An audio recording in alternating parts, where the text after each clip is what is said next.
83.76 million. Let that number really sink in for a second.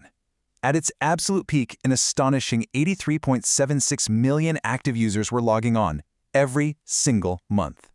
They weren't fighting epic wars. They weren't racing high-speed cars. No, they were thoroughly, unapologetically addicted to a simple virtual farming simulator. Welcome back to Learning with Pratik. If you're new here, I try to increase neuroplasticity by exploring a new topic every day. I do all the reading and researching so you don't have to. Today, we're diving deep into exactly how a seemingly mindless browser game did a whole lot more than just clog up your Facebook feed. As we'll see, it completely shifted global gaming demographics, and it basically pioneered the multi-billion-dollar games-as-a-service architecture that entirely dominates the industry today. This is the story of FarmVille. Part 1. This 6-week farm experiment, Zynga's massive gamble. To really understand this phenomenon, we've got to rewind to 2009. Zynga CEO Mark Pincus decided to take a massive gamble on building a farm game. Now, this was a genre that experienced developers fiercely resisted because historically it had totally failed on traditional consoles. But Pincus pushed forward. He paired a tiny team from the University of Illinois with his own Zynga staff, and the sheer velocity of their execution was frankly staggering. They built the initial version of the game in just 6 weeks. By exploiting Facebook's newly opened API, FarmVille hit 1 million daily users in just 4 days, and within 6 months, it had crossed 30 million. Part 2.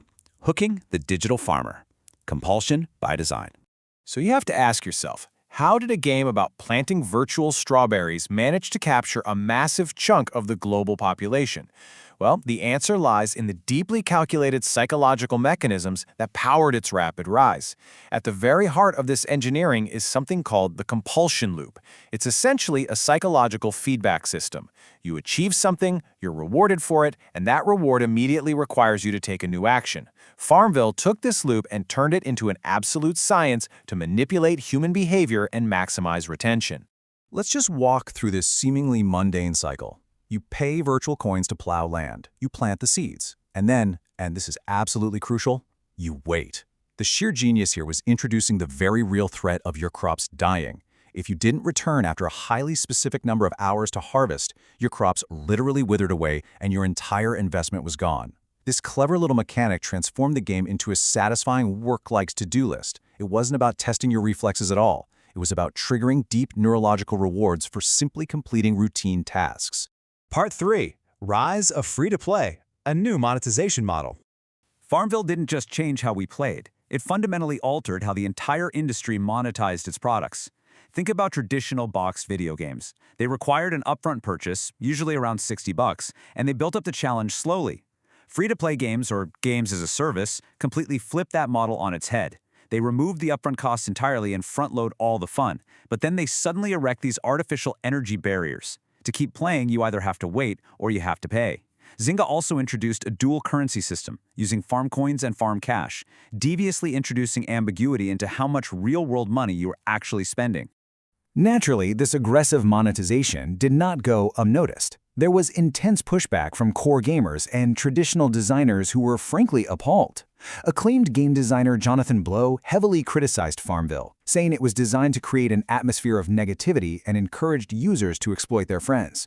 He didn't even view it as a game, but rather as an exploitative, challenge-free Skinner box. Critics argued it was just a calculated machine, meticulously designed to wear down players and extract real-world money. Part 4. Rewiring the gaming audience. Democratizing gaming. But despite all that heavy criticism from the old guard, FarmVille accomplished something truly revolutionary. It successfully democratized the medium. For decades, the console gaming industry catered almost exclusively to young males, pretty much ignoring everyone else. But early analytics showed a totally different picture for social gaming. 70% of FarmVille's audience was female, with the average player being a 43-year-old woman. Think about how wild that is. Your mother, who had probably never even touched a PlayStation, was suddenly managing a massive digital agricultural empire. Exactly why did this asynchronous multiplayer model work so well? Well, women and busy professionals could play in short, fragmented bursts. A minute here, a minute there. It gave them the psychological permission to play amid their incredibly busy lives. Furthermore, the game essentially weaponized the concept of caring and sharing. To succeed and expand your farm, you actually had to ask your friends for items. So that social context was built right in. It acted as free, highly effective viral marketing that flooded Facebook timelines all across the globe. Part 5. The Analytics Engine. Data-driven iteration. Behind those quaint, cartoony farm graphics was a highly sophisticated, hidden backend. FarmVille represented a revolutionary shift away from the traditional fire-and-forget development cycle to a state of constant, data-driven iteration. Former Zynga Analytics head Ken Rudin famously said, "We're an analytics company masquerading as a games company." And they really were. They constantly monitored player frustration, tracking exactly where people got stuck or stopped spending. They used what you could call a Goldilocks approach, dynamically tweaking the difficulty for individual players so the game was perfectly personalized to keep you hooked. Not too hard, not too easy, just right. Part 6. The Death of Flash. End of an Empire.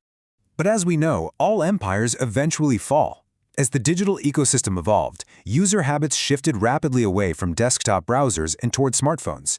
The decline really started around 2010. Facebook, getting tired of endless user complaints, finally cracked down on notification spam, which effectively cut off Zynga's primary viral marketing engine. By 2012, Zynga was scrambling to launch FarmVille 2 and pivot their strategy over to mobile. But the final nail in the coffin came on December 31, 2020. That was when Adobe officially ended support for Flash Player, leaving Zynga with no choice but to completely sunset the original game. So, it leaves us with a lingering, provocative thought. Did social games like FarmVille democratize the gaming industry by inviting literally everyone to play? Or did it merely open Pandora's box, introducing the world to the endless, exploitative compulsion loops that define so much of our modern digital lives? Let me know your thoughts in the comments below, especially if you have something particular in mind. Thanks for watching. Tomorrow we open a different page. Until then, Pratik, out.